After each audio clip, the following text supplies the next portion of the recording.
Tai leiskite man prisistatyti, aš esu Aidas Petrošius, praeityje dirbau žurnalistu, o pastaruosius 25 beveik metus konsultuoju vadovus, tiek politinius, nuo prezidento, premjero ministrų, tiek karinius vadovus, tiek verslo vadovus, komunikacijos ir atsparumo klausimais.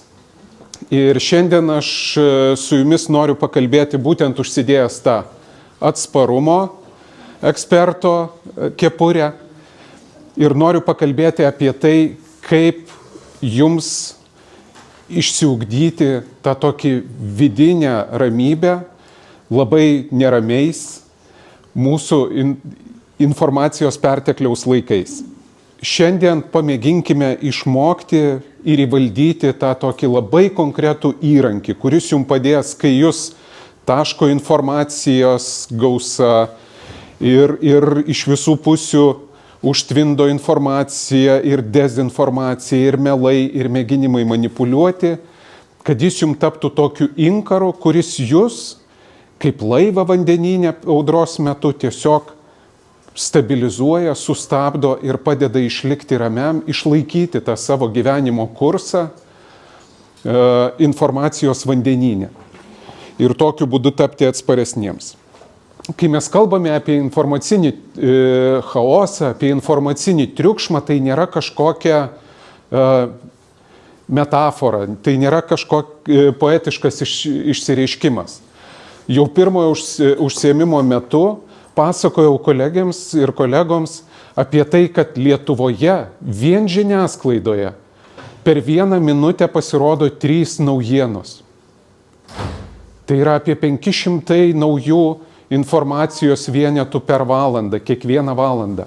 O kiekvieną mėnesį vien iš žiniasklaidos jūs gaunate apie 150 000 naujos informacijos vienetų, naujienų. Ir čia neskaičiuojant socialinių tinklų, neskaičiuojant to, ką jūs skaitote Facebook'e, ką žiūrite YouTube'e. Tai va, kas iš jūsų naudojate socialiniais tinklais, Instagramu, Facebook'u, Telegramu ir panašiais, jūs gaunate dar daugiau informacijos. Ir vien jau teisingą informaciją atsirinkti darosi sunku. Visiems žmonėms darosi sunku atsirinkti informaciją. O kai dar į ją įsipina ir visokios emocijos, ar ne, nuomonių gausa.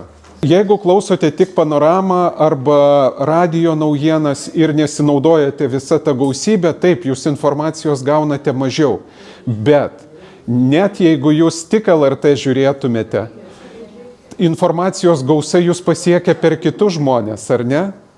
Jūs išeinate, kad ir į Avilį senjorų susitikti, pabendrauti, su kaimynais kalbatės, galų gale su anūkais ar vaikais. Ir per juos jūs irgi pasiekia gausybė informacijos ir dezinformacija taip pat. Tai va, ir dėl to, net jeigu atrodo, kad esate apsisaugoję nuo to potvinio, ar ne, nuo to informacijos tsunamio, jisai jūs vis tiek pasiekia. Ir kai tos informacijos yra tiek daug, darosi sunku atskirti, o tai kas yra patikima? Ir kas jūs klaidina. Informacijos vandenyną, kuris mus supa, mes visų pirma kalbame apie tą informaciją, kuris sklinda labai plačiai. Ir dezinformacija, ko jinai skiriasi, pavyzdžiui, nuo konkrečios apgaulės, kai vienas žmogus mėgina apgauti kitą, dezinformacija skiriasi tuo, kad jinai yra tyčia skleidžiama melaginga informacija, kuri skleidžiama labai plačiai. Jinai gali būti paskleista per kokią nors nedraugiškos šalies žiniasklaidos priemonę, jin gali būti paskleista per socialinius tinklus, bet jinai liejasi kaip banga per vandenyną, jinai eina per visą mūsų aplinką.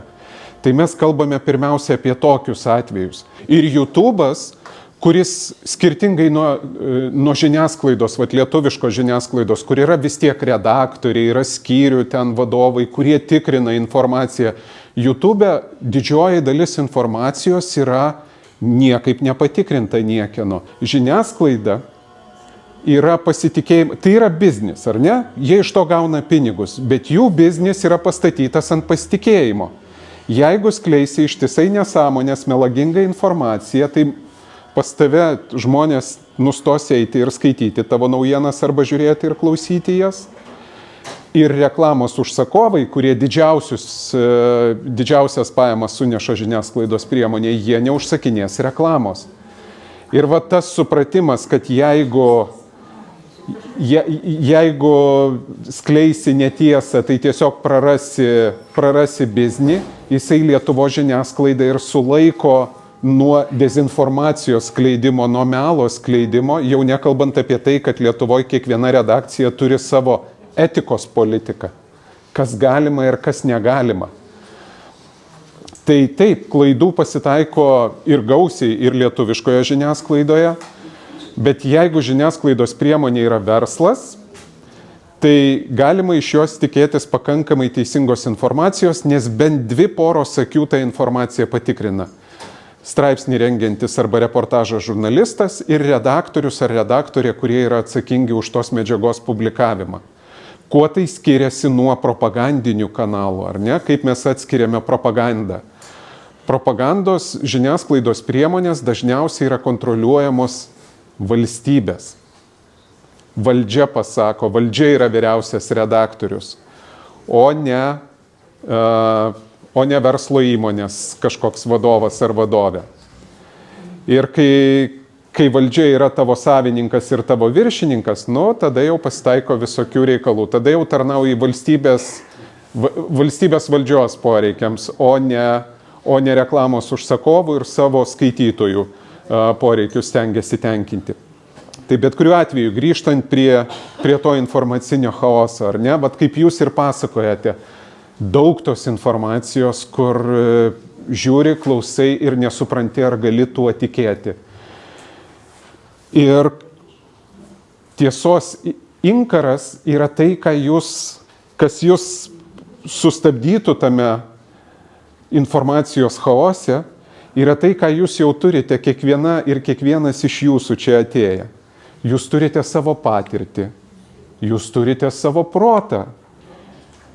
Labai svarbus dalykas, kuris dažnai pamirštamas, yra vertybės. Pirmo užsiėmimo metu kilo diskusija apie tai, LRT neseniai rodė reportažą, kad telefoniniai sukčiai daug daugiau apgauna žmonių Baltijos šalyse, negu, pavyzdžiui, vakarų Europoje. Ir viena dalyvė uždavė klausimą, ar tai reiškia, kad mes kvailesni? Ne. Atsakymas yra ne. Bet vakarų visuomenėse, kurios daug ilgesnį laiką gyveno taikoje ir pritekliuje, žmonės paprastai turi stipresnį vertybinį stuburą, aiškiai išsigrynintas vertybės. Jeigu jūs atsigręšite į savo gyvenimus, žiūrėkite, kokią žymę dalį gyvenimo jūs nugyvenote sovietinės okupacijos laikais, kai vertybės buvo visai kitos. Paskui turėjome ilgą ir neramų laikotarpį, kol mes kaip valstybė išmokome tvarkytis savo kieme. Ir tai dar tikrai turbūt dar yra ko pasimokyti. Bet visas tas laikotarpis, kai buvo ir nusikalstamumas, ir ekonominės krizės, ir asmeniniai finansiniai sunkumai, jie mus verčia spręsti kasdienės tokias problemas, kas yra po nosim, kaip išgyventi, kaip pavalgyti. Ir kai žmogus sprendžia išgyvenimo klausimus, jiems nelabai yra kada užsiimti vertybėmis. Ir didelė dalis Lietuvos visuomenės tiesiog neturėjo laiko ir galimybių išsiugdyti tas vidinės vertybės. Bet aš tikiu, kad daugelis iš jūsų jas savo turite.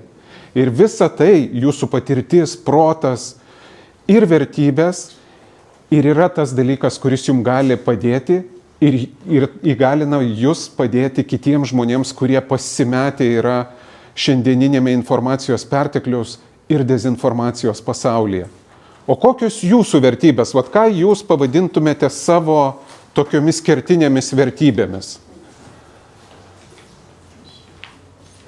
Pavyzdžiui, aš esu savo atsakęs į tą klausimą. Man dosnumas ir savanorystė, tai yra savo laiko skirimas kažkokiai naudingai visuomeniniai veiklai, man yra kertinės vertybės mano gyvenime. O kas jums dar yra svarbu? Ką jūs pavadintumėte savo vertybiniu stuburu? Kodėl aš klausiu, užduodu šitą klausimą? Kai vyko Antras pasaulinis karas ir kai nacių Vokietijos režimas naikino milijonų žmonių pramoniniu būdu koncentracijos stovyklose, bet kai skaitai tų žmonių, kurie praėjo tą pragarą, atsiliepimus, mano paties mama yra tremtinė, vaikystėje ištremta į Sibirą buvo. Ir kai klausiau, tai kas tau padėjo išlikti, kai kiti aplinkui tiesiog pasidavė ir mirė, nes nebematė prasmės gyventi. Atsakymas kiekvieną sykį būna tas pats. Didesnis tikslas. Kažkam tai Dievas, tikėjimas. Kažkam tai mintis apie mylimus žmonės, apie tai, kad už šitos spigliuotos tvoros manęs laukia ar mano mylima moteris, ar mylimas vyras, ar vaikai, pas kuriuos aš noriu ir stengsiuos sugrįžti. Tyrimai daryti po šitų visų represijų, moksliniai tyrimai parodė, kad žmonės, kurie labai atsparūs, labai fiziškai stiprus, paprastai pražūdavo. Paprastai pražūdavo, nes jie ateidavo, jie patekdavo į tą aplinką tikėdami savo jėgomis, nes buvo įpratę pasitikėti savo tvirtų kūnų, kuris padeda įveikti visus ten fizinius sunkumus, bet palūždavo psichologiškai. Ir todėl vertybės yra toksai svarbus dalykas. Bet grįžtant, o kaip tie konclageriai susiję su tuo pasauliu, kuriame mes gyvename šiandien? Kai mes tampame dezinformacijos, melo taikiniais, tai tuo melu ir dezinformacija pirmiausia siekiama paveikti mūsų protus, priversti mūsų abejoti vieni kitais, nepasitikėti, nukreipti savo pyktį ir nerimą į institucijas, pavyzdžiui, į kariuomenę, į valstybės sienos apsaugos tarnybą, kaip nesusitvarkančias, negalinčias mūsų apginti. Ir kartais tiesiog tokia informacija yra skirta gąsdinti, kaip per pastarąsias kelias savaitės į Lietuvą tie skridę balionai, ar ne, su baltarusišku cigarečių kontrabanda. Šitos hibridinės atakos tikslas irgi buvo iš dalies įbauginti visuomenę. Nes kai uždaromi oro uostai, kai jūsų vaikai ir anūkai negali, pavyzdžiui, išskristi į ten suplanuotą kelionę arba sugrįžti iš užsienio, visa tai gąsdina. Ir todėl tas vertybinis stuburas, vertybės supratimas, o tai kas man yra svarbiausia, padeda atsispirti tai baimiai ir nerimui, kurį mėginama sukelti mumise dezinformacija. Tai va, o vertybinis kompasas, anketos, kurias gausite, jisai kaip tik ir padeda susigaudyti savyje ir atrasti savyje tas didesnės prasmes ir vidinę stiprybę, atlaikyti tuos laikotarpius, kai viskas aplinkui atrodo labai neaišku, baisu, grasinančiai. Tai va. Ir kai jūs atrasite ir įsivardinsite, kas jums svarbu, padės jums sustoti, kai perskaitė kokią nors naujieną Facebook'e ar kur kitur, staiga pajusite, kad jūs užplūsta negeri jausmai. Pasakojo man vakar kaip tik viena pažįstama, kad jos mama visą gyvenimą atidirbusi mokyklos direktorė, kažkada prieš daug metų skaitė kažkokį straipsnį apie biržų duoną. Ir iš jo pasidarė išvada, kad į biržų duoną deda vabalų miltus. Ir sakė, aš nepirksiu biržų duonos ir visiems sakau nepirkti. Bet iš tikrųjų mes paieškojom ir radom tokį straipsnį, kuriame biržų duonos direktorius pasakojo, kad kažkada, kadangi jie duoną kepa ir tiekia ne tik Lietuvai, bet ir įvairioms šalims, taip pat ir Azijos šalims, o ten valgyti vabzdžius keptus yra pakankamai įprastas dalykas, pats esu valgęs, kad jiem užsakė pabandyti iškepti duoną, pagaminti naują receptą, kuriame būtų ir vabzdžių miltų. Ir jisai nepasiteisino ir biržų duona daugiau nieko nedarė. Bet kai ta mano pažįstamos mama skaitė tą straipsnį, skaitant apie vabzdžių miltus, jai sukilo šleikštulys, jausmas, stiprus jausmas ir jai dėl to ta informacija įsiminė. Nes kai mes pasakojam istorijas, kai mes girdim istorijas, iš tikrųjų mes ne faktus pirmiausia pagauname. Mes pirmiausia reaguojame į tai, kokią emociją mumise sukelia. Ir jeigu jūs norite kitiem papasakoti gerą emociją arba gerą tostą, tai reikia pasakoti taip, kad tai sukeltų kažkokią emociją. Arba teigiamą, arba neigiamą. O neigiamos emocijos mumise, kaip pasakojau pirmo užsiėmimo metu, įjungia automatinę reakciją, kuri atjungia mūsų mąstymą ir įjungia roplio smegenis. Nes smegenis gauna signalą, kūnas patiria emociją, smegenis gauna signalą, kažkoks pavojus ir iš karto įjungia pirmykštės smegenis, kurios mums kaip rūšiai gyvūnijos padėjo išgyventi. O ta reakcija būna arba pabėgti iš tos nemalonios situacijos, arba supykti ir kautis už savo išlikimą. Taip pat kaip daro ir kiti gyvūnai. Tai todėl susidūrus su informacija, su žiniomis arba pasakojimais, kurie mums sukelia staigę, stiprią reakciją, yra taip svarbu sustoti. O sustoti padeda ir tas vertybinis kompasas. Kas mums yra svarbiausia? Jeigu jūs esate tikinti žmonės, prieš reaguodami, kaip Remigijus sakė, jūs galite tiesiog neskubėti, piktintis ar skleisti tą naujieną, ar lieti savo nepastenkinimą, skambindamos pažįstamiems ar rašydamos ką nors Facebook'e. Pasimelskit. Ir tai padės nusiraminti. Jeigu jums padeda gilus kvėpavimas nusiraminti, tai pakvėpuokit giliai. Neskubėkit reaguoti. Ir tai veikia. Arba taurę vyno išgerti, jeigu tai nuramina, bet bėda su vyno taurė yra, kad po antros norisi šokti, po trečios dainuotis, o po penktos vėl liūdna pasidaro. Tai atsargiai su vynu reikia. Nors irgi yra toksai variantas. Bet kitas dalykas, jeigu jums santykiai su kitais žmonėmis ar ne artimieji yra jūsų vertybė, tai galbūt verta paskambinti artimam žmogui ar nueiti pas kaimynę, draugę ar draugą ir pasakyti, žiūrėk, aš perskaičiau tokį dalyką, kokį man šūdiną jausmą paliko. Aš dabar nežinau, kur dėtis, rankos dreba. Ir tiesiog kalbant su tuo žmogum, kuriuo pasitikit, jūs irgi veikiausiai nusiraminsite. O kai nusiraminsite, vėl įsijungs mūsų gražios didelės žmogiškos smegenys ir vėl atgausite gebėjimą protauti kritiškai.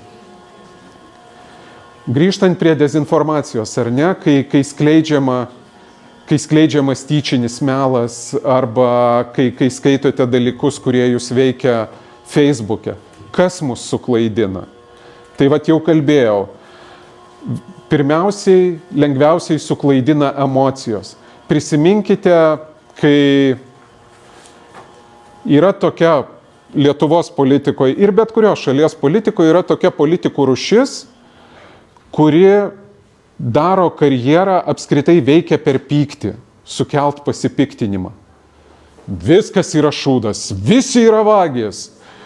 Nuteiskime, sudeginkim, pakarkim, iškabinkim ant gatvės stulpų. Pasižiūrėkit, kaip Solovjovas kalba. Esat matę, ar ne, per YouTube? Taigi, kokia yra Solovjovo retorika? Tie iškrypėliai, juos reikia dusinti, o šitie visi ten gėjai, europiečiai, viskas eina per pyktį. Ir tas pyktis, jisai kaip nuodas, jisai smelkėsi į žmonių smegenis ir juos užkrečia. Ir žmonės, kurie vartoja tokios informacijos daug, užsikrečia ir visam gyvenimui. Moksliniai tyrimai rodo, kad užtenka 2 savaitės pavartoti tokią piktą emocingą informaciją ir mūsų smegenys dažnai negrįžtamai pagenda. Mes aplinkui pradedam matyti sąmokslus, mes aplinkui pradedam matyti tik tai pikto linkinčių žmonės. Ir dažnai jie yra aukos tų, kurie sąmoningai tuo pykčiu naudojasi tam, kad užkrėstų. Pasižiūrėkite, kiek žmonių ten, kad ir į šeimos maršą susirinko. Daug žmonių. Ar tai yra blogi žmonės? Ne, aš manau, kad tarp jų buvo daug nuostabių žmonių. Bet jeigu diena iš dienos, metai iš metų, tu tame pyktyje verdi, tau ta tiesa pikta pradeda atrodyti vienintelė teisinga. Ir tai mus tada klaidina. Visi taip sako, yra toksai efektas, kuris veikia visus žmonės. Ir čia veikia tiek su gera informacija, tiek su dezinformacija, su melais. Jeigu, pasižiūrėkite, kaip dažnai pasklinda gandas, kai buvo su vakcinomis nuo COVID-o. Atsimenat? Taigi visi sako, kad tos vakcinos neveikia, žudo, mažina imunitetą, neapsaugo nuo jokio COVID-o. Visi sako. Ir jeigu jūs išgirstate argumentą, kad visi taip sako, paprastai tai yra ženklas, kad verta sustoti ir patikrinti, ar iš tikrųjų taip sako visi. Ir ar visi yra patikimas informacijos šaltinis. Nes ilgą metą visi žmonės sakė, kad Saulė sukasi aplink Žemę. Arba kad Žemė yra plokščia, o ne apvali. Irgi visi sakė, bet ar tai daro tokį sakymą tiesa? Vargu. Informacijos pasikartojimas yra tai, kas labai dažnai žmonės įtikina, kad melas yra tiesa. Šitas mechanizmas, šitas įrankis, jis buvo perimtas iš reklamos. Kadangi jūs žiūrite, tikiu, nemažai televizijos, esate atkreipę dėmesio, kiek sykių per tą pačią valandą jūs pamatot tą pačią reklamą. Ir jinai yra rodoma daug kartų būtent su tuo tikslu, kad apeitų jūsų, tai yra geriausias būdas su to tvarkytis, bet geriau vyno taurė negu rūkimas tada. Taip, simboliškai, suvalgyt buterbrodą. Suvalgyt buterbrodą, taip. Bet kodėl taip daroma? Jeigu tu nuolat kas kelias minutės girdi, kad pampersai geriausiai sugeria ten šlapimą, arba šitie higieniniai paketai geriausiai sugeria drėgmę, arba kad šitas maisto priedas geriausiai ten atmintį gerina. Kuo daugiau sykių yra pakartojama informacija, tuo labiau jinai mūsų smegenyse tampa tiesa, nes mes kiekvieną sykį nevertinam jos kritiškai. Ir jeigu nuolat kažkokią informaciją girdim aplinkui save, mes patys nepajuntam, kai pradedam ją tikėti. Ir jeigu jūs matote, kad kažkokia, ypač emocinga, kaip kalbėjom, dezinformacija, tokia informacija, kurią sunku atskirti ir pasakyti, ar čia tiesa ar netiesa, yra kartojama internete, atsargiai. Pasakykit savo, aš tai matau labai dažnai, bet tai nereiškia, kad tai yra tiesa. Tikslas gali būti kitas. Ir paskutinis dalykas, kuris tikrai dažnai suklaidina žmonės, tai yra kiti žmonės. Mumise yra užprogramuota tikėti kitais žmonėmis. Mes esame įpratę mėgti tokius žmonės, kurie yra panašus į mus. Ir mums sunku priimti žmonės, kurie į mus nepanašus. Ir jeigu mums kažką sako žmogus, o ne parašyta laikraštyje, ar ne, tuščiu tekstu, mes tokią informaciją patikėsime labiau, negu tiesiog skaitydami. Nes kai matome, kad yra žmogus, kuris pasakoja istoriją, mūsų smegenys atsipalaiduoja ir sako, taigi į tave panašus pasakoja, viskas čia tvarkoj, pasitikėk. Ir todėl labai dažnai melai, dezinformacijos turi savo veidą, turi kažkokį veikėją, kuris tas istorijas kenksmingas pasakoja, melagingas. Tai gali būti kažkoks profesorius abejotinas, kuris galbūt gyvenime visai ne profesorius. Mėginam ant melagienų uždėti veidą, kad čia ne mes sugalvojame, o čia, kad kažkokia įžymybė taip pasakė, kad pavyzdžiui skiepai kenkia, o nepadeda žmonėms apsisaugoti nuo ligų. Ir irgi atkreipkite dėmesį, kai yra istorija, kuri turi kažkokį veikėją, ten gyvena išminčius Tibeto kalnuose ir jisai pasakė, kad jeigu visiškai nevartosi geležies ir mėsos, tai gyvensi 150 metų. Tai irgi yra būdas apgauti, pasislėpus už žmogaus veido, apgauti ir sušerti klaidinančią informaciją. Todėl stabtelėjimas ir pasitikrinimas yra labai svarbus. Ir čia trumpai kaip tą dezinformaciją atpažinti. Pasižiūrėkite, o kas taip rašo, kas taip sako, kas tai yra. Ar tai yra interneto kažkokia svetainė, ar tai yra institucijos valstybės, arba Lietuvos žiniasklaidos kokios nors priemonės informacija. Jeigu reklamuoja tabletės, ar ne, kurios daro stebuklus, tai pasižiūrėkite, pagūglinkite arba paprašykite pažįstamų, kad pasižiūrėtų, a kas čia per žmogus. Ar tai yra tikras žmogus, jeigu Tapinas reklamuoja, tai gal verta pasižiūrėti, ar Tapinas iš tikrųjų tai daro savo Facebook paskyroje. O jeigu tai yra naujiena, kad pasaulis griūna, ar ne, arba kad biržų duona į savo duoną deda vabalų miltus, pasižiūrėkit, ar tai apie tai rašo kiti žiniasklaidos kanalai. Ar tai rodo per televiziją. Kitas dalykas, pasižiūrėkit, kokiu tonu ta informacija pateikta. Jeigu pavadinimas yra ten didžiosiomis raidėmis, jeigu ten yra krūvos šauktukų, jeigu pats straipsnis surašytas arba pasakojimas tokiu emocingu, piktu stiliumi, maždaug skandalas, to dar nėra buvę, tai nėra informacija. Pasižiūrėkite, ar iš tikrųjų taip sako ir kiti. Patikrinti datą.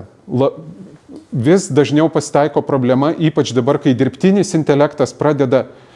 Jūs žinote, kad Lietuvoje jau yra tokių naujienų portalų, kur apskritai žmonių nedirba. Viską dirbtinis intelektas kuria. Visą informaciją. Ir kai dirbtinis intelektas, kuris nėra intelektas iš tikrųjų, ten proto jame yra mažai. Kai jisai siurbia iš interneto informaciją ir perdarinėja ją į naujienas, labai neretai pasitaiko, kad paima seną naujieną ir pateikia ją kaip naują. Ir Lietuvoje yra buvę tikrai nemažai tokių atvejų. Pavyzdžiui, pasirodo žinutė, šiemet bus mažinamos pensijos. Rimtai, pradedi tikrinti, pasižiūri, kada ta žinutė pasirodė tam pačiam Google. Ir staiga paaiškėja, kad jinai buvo ten 2008 metais, tai yra 98 kokiais metais, kai Lietuva palėtė Azijos ir Rusijos ekonominė krizė. Ir tada tikrai buvo laikotarpis, kai pensijos buvo sumažintos. Tai va, lygiai tas pats yra su vaizdais. Galėsiu parodyti paskui, kaip atskirti, kaip patikrinti, ar vaizdas yra iš tos naujienos, prie kurios jisai yra priskiriamas. Tai va, ir vėl grįžtam prie jūsų emocijų. Pamėginkit pastebėti, o ką jumise sukelia, vat kokius jausmus, pojūčius sukelia jumise ta perskaityta informacija. Nes šiaip jau jeigu sąžiningai, naujienos neturėtų apskritai kelti emocijų didesnių. Nes didžioji dalis naujienų yra taip toli nuo jūsų gyvenimo, kad tiesą sakant, nelabai dėl jų ir verta pergyventi, bet jos vis tiek stengiasi sukelti emocijas, nes per emocijas mes įsimename dalykus. Tai va, ir todėl labai drąsinu jūs praktikuoti, išmokti atpažinti jausmus. Vat kokie jausmai šiuo metu yra mano galvoje. Kodėl to reikia? Nes kai jausmai įsijungia, ir jeigu mes jų neatpažįstame, nesuprantame, kas šiuo metu su manim vyksta, jie gali perimti vairą ir pradėti mus kontroliuoti. Pavyzdžiui, ateidamas į šitą salę, ašgi nepažinojau, su kuo aš čia susidursiu, ar ne? Nauja kompanija, nauji žmonės. Ir aš pats savo eidamas čia įvardinau, Aidai, tugi dabar esi įsitempęs, tu jauti įtampą ir nerimą, kaip tave priims, ar tavęs ten neišjuoks ir neišvarys. Žiūrėdamas naujienas per televiziją arba skaitydamas straipsnius, lygiai taip pat aš stengiuosi suprasti, o ką aš pajutau šitą perskaitęs? Pyktį? O čia tikrai verta dėl šito pykti? Ar tai mane asmeniškai liečia tiek, kad būtų pikta? Būna tokių naujienų, kurios nuoširdžiai sunervina, kai aš matau, kad, pavyzdžiui, politikai kokie savo darbo nedaro arba kad apsivagė. Tai yra pikta, bet ne tiek pikta, kad tai užvaldytų visą mano pasaulėjautą ir kad taip apspręstų likusią mano dienos dalį. Todėl mokykitės, tiesiog stebėkite ir garsiai vardinkite emocijas. Ir tai jums padės ir kitose situacijose, ypač atpažįstant pyktį, ypač atpažįstant baimę, įtampą. Nes kitas sykį, kalbantis net ir su kitu žmogum, kuris ateina pas tave piktas, kartais verta pasakyti, matau, tu pyksti. Ir vien jau tai nuima tas putas, padeda tam kitam žmogui išeiti iš to pykčio režimo ir pradėti su mumis normalų pokalbį. O turint galvoje, kad dezinformacija, apie kurią mes čia šiandien daugiausia kalbame, stengiasi mumise sukelti emocijas, tai gebėjimas įsiklausyti į save, atpažinti ir įvardinti savo jausmus, padeda mums atsispirti tos dezinformacijos poveikiui. Bet pirmiausia, sustoti ir nusiraminti. Kaip ir sakiau, kol mes esame užvaldyti emocijų, mes tiesiog fiziologiškai esame nepajėgus labai racionaliai mąstyti, nes mes tada su ta krize savo jausmų dorojamės. Kalbėjom ir apie tai, kaip tą melą atpažinti, tikrinti šaltinius, tikrinti datas, žiūrėti, ar žiniasklaidos priemonės apie tai irgi kalba. O jeigu nekalba, tai tikėtina, kad tai yra abejotinos vertės informacija. Ir kad tą vidinį kompasą, tą vidinį tiesos inkarą išsiugdytumėte, pamėginkite su savim padaryti sandorą. Tokio asmeninių principų deklaracija. Kaip aš elgsiuos kitą sykį susidūrę su informacija, apie kurią kalbėjom, kuri sukelia stiprius jausmus, kuri sukelia pasimetimą, kuri sukelia įtarimą, ar čia tiesa ar ne. Ir čia grįžtame prie to, ką renginio pradžioj pasakojo ir gerbiamas Remigijus. Pasižadėkime savo neskubėti, dalintis, nešti tuo, ko patys abejojame arba kas mus išgąsdino. Antras principas ir antras priesakas savo. Jaučiu pyktį, stabdau arklius, nuleidžiam inkarą. Nedarykim vedini pykčio, ypač kai tą pyktį sukelia kažkokią pamatytą ir išgirstą informaciją. Nes kai pykstamės namie, kai kas nors nesigauna, kai namiškiai sunervina, viskas yra suprantama. Ta prasme, visko mūsų gyvenime pasitaiko ir tada tas pyktis, jis yra natūralus. Jeigu pyktis kyla tik perskaičius naujieną, užtraukiam rankinį, palaukiam, nusiraminam. Jeigu kyla abejonių, kalbėkite su kitais žmonėmis. Vat kaip ir sakėte, su draugiam pokalbiai, su kaimynais. Taigi tarp jūsų gyvena ir tikiu, kad netgi šitoj salėje šiandien yra šviesuolių, žmonių, kurie ir kurios išmano kažkokią sritį ir gali geriau už jūs paaiškinti tai, kas čia iš tikrųjų vyksta. Ir ar tai būna. Ypač su sveikatos temomis. Su gydytojo pasitarkite, jeigu tai yra sveikatos tema. Jeigu tai yra kažkokia su karyba susijusi tema, gal turite pažįstamų kariškių savo aplinkoje arba jaunų kariūnų, kurie tarnybą atliko arba karo akademijoje studijuoja. Paieškokite žmonių, kuriais pasitikite ir su kuriais verta pasitarti. Nešokti prie išvadų, o paklausti. Nes paklausti nieko nekainuoja. O jeigu paaiškės, kad jūsų pirminis įsitikinimas buvo klaidingas, tai dar ir nauda. Nes išmoksite teisingą informaciją, teisingas žinias gausite. Tai praktikuokime pagarbą savo ir praktikuokime pagarbą kitiems. Ir su tuo jūsų vertybiniu kompasu ir ateis išmintis, ir ateis pagarba. Ir iš to susidaro žmogaus orumas. O žmogaus orumo negali niekas atimti.